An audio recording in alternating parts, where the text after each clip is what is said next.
हमारा मसला क्या है माशरे में? जितने भी लोग हैं इस मुल्क में, खासकर बड़ा मसला क्या है? चाहे मुसलमान हो, हिंदू हो, सिख हो, ईसाई हो, दलित हो, जैनिक, मसला क्या है? एहसास मर गया है, उसकी जगह हसद ने ले ली है। एहसास मर गया है, उसकी जगह दुश्मनी ने ले ली है। एहसास मर गया, उसकी जगह बेईमानी ने ले ली है। एहसास मर गया, उसकी जगह ठगी आ गई है।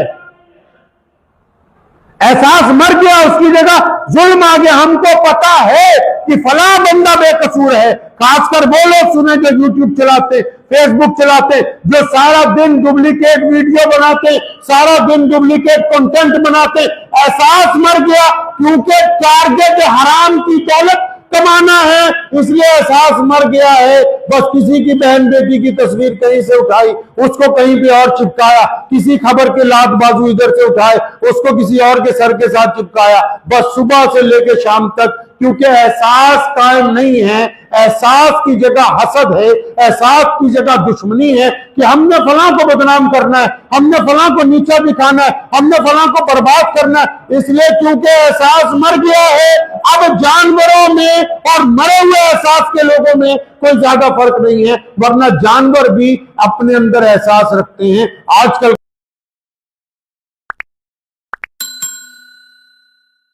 बिस्मिल्लाहिर्रहमानिर्रहीम। शुरू अल्लाह के नाम से जो बड़ा मेहरबान और निहायत ही रहम करने वाला है। मिनश्शैतानिर्रजीम। अल्लज़ीना अनअमता अलैहिम गैरिल मग़दूबि अलैहिम वलद्दाल्लीन। आमीन। दुरूद पाक पढ़िए। अल्लाहुम्मा सल्लि अला मुहम्मद व अला आलि मुहम्मद कमा सल्लैता अला इब्राहीम वाला आली इब्राहीम इन्नका हमीदुम मजीद।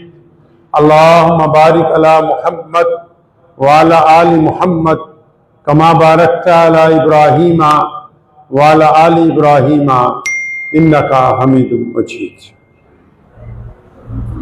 अल्लाह ताला के प्यारे नबी जनाब मोहम्मद सल्लल्लाहु अलैहि वसल्लम मस्जिद नबवी में तशरीफ रखते हैं कि एक सहाबी आए और बड़े परेशान हैं, और आके उन्होंने अर्ज की कि या रसूलुल्लाह सल्लल्लाहु अलैहि वसल्लम, मेरा एक बेटा है जो गुज़िश्ता कई घंटों से, काफ़ी अरसे से, यानी 1-2 दिन से गायब है, मिल नहीं रहा। तो हम दोनों बड़े परेशान हैं मियां बीवी।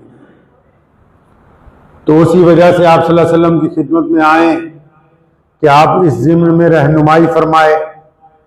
तो नबी अलैहिस्सलातु वस्सलाम की वो जो मजलिस थी, उस मजलिस में एक और सहाबी बैठे हुए थे। तो इस बंदे की बात सुन के अचानक उन्होंने कहा कि तुम्हारा बेटा तो फलां बाग में बच्चों के साथ मैंने खेलते हुए देखा है। तो ये बहुत खुश हुए, क्योंकि बच्चों को तलाश रहे थे। जब कभी किसी का बच्चा गुम हो जाता है तो उसकी जो तकलीफ है माँ बाप समझ सकते हैं। तो ये बड़ी तेजी के साथ उठे और दौड़ने लगे मस्जिद से बाहर, ताकि मैं उस बाग तक पहुंचूं जहां मेरा बच्चा खेल रहा है दूसरे बच्चों के साथ, और घर से 2 दिन से गायब है वो।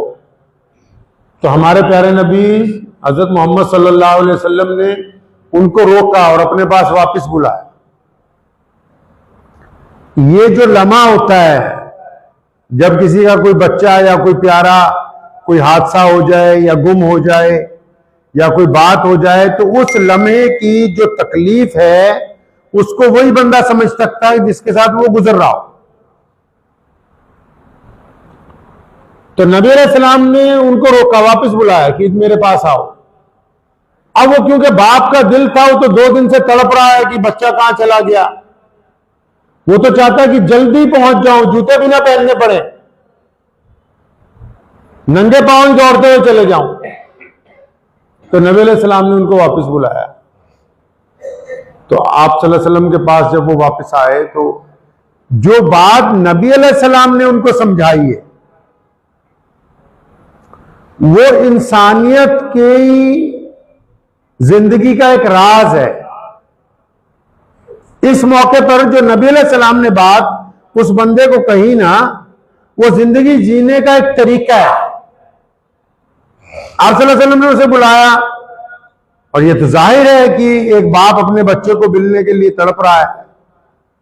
तो फरमाया ये तो बात ठीक है कि तुम अपने बच्चे को मिलने के लिए तड़प रहे हो, तुम्हारे दिल में बड़ा सोज है, करार है, लेकिन अभी जब आप जाएंगे उस बाग में, उस इलाके में जहां आपका बच्चा खेल रहा है और वो 2 दिन से आपसे दूर है, तो जब आप उसको देख लें, पाल लें उसको, तो देखने के बाद आपने उसको ये कह के आवाज नहीं मारनी कि तू मेरे जिगर का टुकड़ा।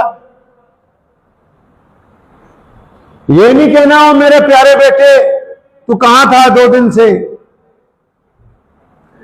ऐसे लफ्ज ना इस्तेमाल करना, मेरी मक्खन, मेरी मलाई, मेरा चांद, मेरा ये, मेरा वो, जो मोहब्बत के लफ्ज होते हैं। तो नबी अलैहिस्सलाम उस बंदे को समझा रहे हैं कि ये जितने मोहब्बत के लफ्ज हैं जिनसे शिद्दत और बढ़ती है मोहब्बत की, तो इन लफ्जों का आप इस्तेमाल वहां पर जाते हुए नहीं करेंगे। नहीं यार रसूलुल्लाह सल्लल्लाहु अलैहि वसल्लम, वो तो 2 दिन से बच्चा को मैं, जाहिर सी बात है जब कोई अपने बच्चे को मुद्दत के बाद देखेगा तो वो यही कह के उसको गले लगाएगा कि तू मेरी जान का टुकड़ा है, मेरे जिस्म का हिस्सा है, तू मेरा चांद है, तू मेरा मक्खन है। ऐसी बेशुमार बातें वो कहेगा कोई भी हो। तो नबी अलैहि सलाम क्या समझा रहे हैं कि नहीं, आप ऐसे नहीं आवाज देना, आपने जो उसका नाम रखा है ना उसी नाम से उसको बुलाना है। अच्छा या रसूलल्लाह उसी नाम से बुला लेंगे, लेकिन इसमें हिकमत क्या है? तो हमारे प्यारे नबी मोहम्मद सल्लल्लाहु अलैहि वसल्लम फरमाते कि मैं ये चाहता हूं कि जब तुम अपने बच्चे को पुकारोगे, क्योंकि तुम्हारी आवाज में दर्द होगा, मोहब्बत होगी, सोज होगा, तुम्हारी आवाज के अंदर एक जुनून होगा, शिद्दत होगी, तो जिस मोहब्बत से आप अपने बेटे को नाम लिए बगैर अपने लकब के साथ पुकारोगे कि मेरी जान का टुकड़ा है तू मेरा चांद है, तू मेरा मक्खन है, तू मेरी मलाई है, जब इस तरह पुकारोगे तो उन खेलने वालों में अगर कोई यतीम बच्चा खेल रहा हुआ, उस जगह पे अगर कोई ऐसा हुआ जिसका बाप बचपन में मर गया है, वहां कोई ऐसा हुआ जिसने कभी बाप की छांव को महसूस ही नहीं किया, जिसने कभी बाप की मिठास का एहसास ही जिसको ना हो सका, वहां कोई ऐसा है जो जिसके माँ बाप की तलाक हो गई हो, कभी बाप उनके सिर पर रहा ही नहीं, वहां कोई ऐसा भी मौजूद होगा जिसके बाप के साथ उसका फासला सदियों का है क्योंकि बाप कब्र की मिट्टी में पड़ा हुआ है।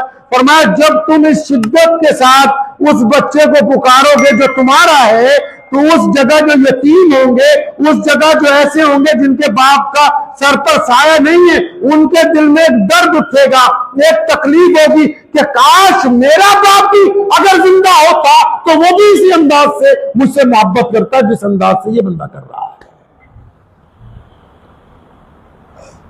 इस तकलीफ को नबी अलैहिस्सलाम महसूस कर रहे हैं क्योंकि मोहम्मद सल्लल्लाहु अलैहि वसल्लम कायनात में सबसे ज्यादा हसास शख्सियत के मालिक हैं। मोहम्मद रसूलुल्लाह को कुरान पाक ने साहिब खुल्के अजीम कहा है, वो क्योंकि रहमतुल लिल आलमीन है, तो इस बात का भी ख्याल है उनको कि हमारे किसी काम की वजह से किसी और के दिल के अंदर एहसास कमतरी पैदा नहीं होनी चाहिए। एहसास जो है, एहसास की जो हिस्स है वो इंसान को गुनाहों से बचाती, एहसास की हिस्स रिश्तों को टूटने से बचाती, एहसास जालिम के हाथ से जुल्म को पीछे कर देता है, एहसास गरीब को अंदर गैरत पैदा करती है, एहसास रिश्तों के अंदर मिठास पैदा करती है, एहसास ईमानदारी का एक आला तरीन मियार है कि जब बंदा तोलता है तो उसके दिल में एहसास होता है कि अगर मैंने बेईमानी की तो माल हराम हो गया मेरे लिए। एहसास आंखों में शर्म और हया को पैदा करता है, एहसास जुबान को तहजीब देता है कि ऐसे लफ्ज ना बोलो कि जिसके दूसरे के दिल के अंदर आग लग जाए। जिनके दिलों में एहसास नहीं है माशरे में, वो ऐसे लोगों को ताने देते हैं, वो ऐसी गुफ्तगू करते हैं, वो इस अंदाज से दूसरे से बोलते हैं कि सामने वाले का दिल फूक जाता है और वो मजबूर हो जाता है अपनी जगह, लेकिन सामने से कुछ नहीं कहता। लेकिन ये बंदा हरकत इसलिए कर रहा है क्योंकि इसमें एहसास मौजूद नहीं है। मर्दों के मुतालिक भी लिखा है कि मर्द वो थोड़ी है जिसकी सेहत बड़ी अच्छी है, जिसने ज्यादा निकाह कर लिए, या जिसके पास दौलत बहुत ज्यादा नहीं, जिसके दिल में एहसास जिंदा है, जो दूसरों के जज्बात का एहतराम करना जानता है। लुत्फ ये थोड़ी है कि हमने क्या खाया, लुत्फ ये है कि हम कितना बांट सकें। लुत्फ ये नहीं है कि हमने क्या छीन लिया, लुत्फ ये क्या है कि हमने क्या कुछ अता कर दिया लोगों को। मूसा अलैहिस्सलाम की कौम में बारिश नहीं हो रही, वो अल्लाह ताला से सीधी बातें करते थे, कोहे तूर पर जाते थे, अल्लाह से गुफ्तगू होती थी उनकी। अल्लाह के करीबी नबी हैं, अल्लाह ने उनको कलीमुल्लाह कहा है। तो बारिश नहीं हो रही, अल्लाह ताला से बात की कि अल्लाह बारिश नहीं हो रही, तो हम सब आ रहे हैं तौबा करने के लिए। अब जब तौबा करने के लिए अपनी कौम को इकट्ठा किया कि चलो तुम्हारी माफी तलाफी करवा दूं, तो ऊपर से आवाज आई, मूसा ये जिनको तू लेके आया है ना, ये आप जिन लोगों को लेके आए हैं, इनमें एक ऐसा बंदा जिससे मैं नाराज हूं, जो मेरा बागी है, जिससे मेरी बनती नहीं, अब मेरा कहना नहीं मानता, अल्लाह की कायम करदा हुदूद को तोड़ता है। ले जाओ इन सबको वापस, कोई दुआ कबूल नहीं होने वाली। या तो उस बंदा को बाहर निकालो मजमे में से, उसको निकालो बाहर यहां से, तब तो तुम्हारी बात होगी। अब मूसा अलैहिस्सलाम ने यह ऐलान कर दिया भाई कि भाई तुम में ऐसा जो सा है, पता ही होता है सबको, मैं और आप हम सबको पता है कि हम कितने गुनहगार हैं, और इस बात का हमें अंदाजा नहीं कि अल्लाह की रहमतें हम पर किस हद तक हैं, किस हद तक हैं अल्लाह की रहमतें हम पर। मैंने अपने वालिद शेख इस्लाम मौलाना हबीब रहमान लुधियानवी रहमतुल्लाह अलैह से ये बात सीखी। अक्सर अपने दोस्तों को, अपने दफ्तर के लोगों में अक्सर लोग मुझे कह देते फलां लोग आए ये मुस्तहिक नहीं है, तो हम भी तो मुस्तहिक नहीं है बहुत सारी चीजों के जो अल्लाह ने हमको अता कर रखी हैं। हम जो दूसरे को बांटते हुए ये सोचने लगते हैं कि ये मुस्तहिक है या नहीं है, मियार पे अगर आएंगे तो हम भी तो बहुत सारी चीजों के मुस्तहिक नहीं है जो अल्लाह ने हमें दे दी। अगर हम अपने कारनामों को देखें तो अच्छी सेहत के मुस्तहिक नहीं है, अगर अपनी नीयतों को देखें तो ज्यादा माल के मुस्तहिक नहीं है, अगर अपनी निगाह को देखें तो बेहतरीन रिहाइश के मुस्तहिक नहीं है। अल्लाह ताला ने हमारी दी।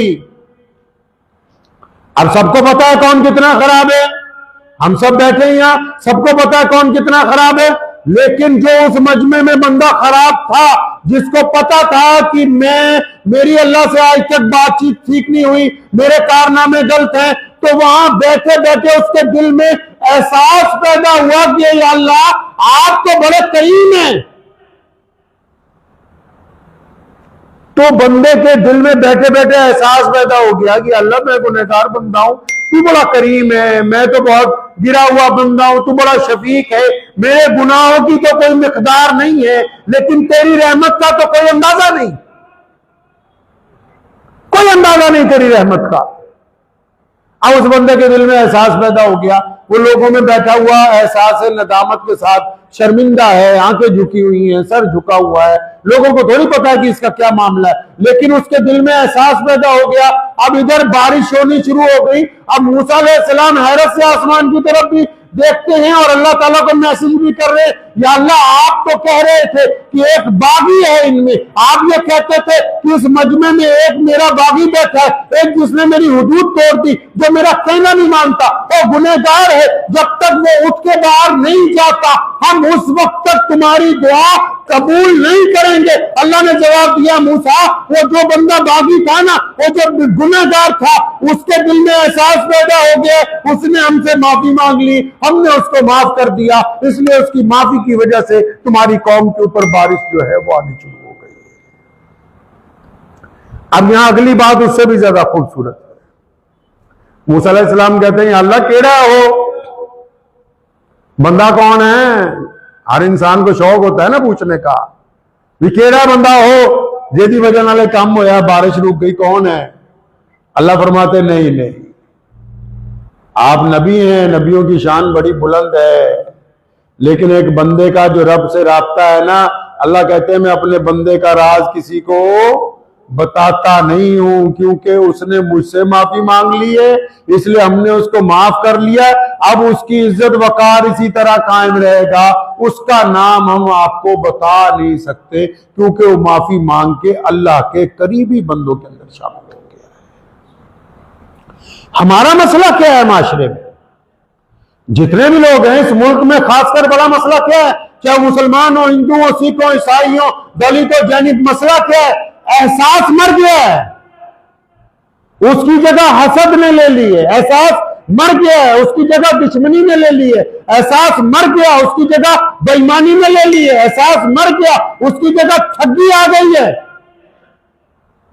एहसास मर गया, उसकी जगह जुल्म आ गया। हमको पता है कि फला बंदा बेकसूर है। खासकर वो लोग सुने जो यूट्यूब चलाते, फेसबुक चलाते, जो सारा दिन डुप्लीकेट वीडियो बनाते, सारा दिन डुप्लीकेट कंटेंट बनाते। एहसास मर गया, क्योंकि टारगेट हराम की दौलत कमाना है, इसलिए एहसास मर गया है। बस किसी की बहन बेटी की तस्वीर कहीं से उठाई, उसको कहीं पे और चिपकाया, किसी खबर के लात बाजू इधर से उठाए, उसको किसी और के सर के साथ चिपकाया, बस सुबह से लेकर शाम तक। क्योंकि एहसास कायम नहीं है, एहसास की जगह हसद है, एहसास की जगह दुश्मनी है कि हमने फलां को बदनाम करना है, हमने फलां को नीचा दिखाना है, हमने फलां को बर्बाद करना है। इसलिए क्योंकि एहसास मर गया है।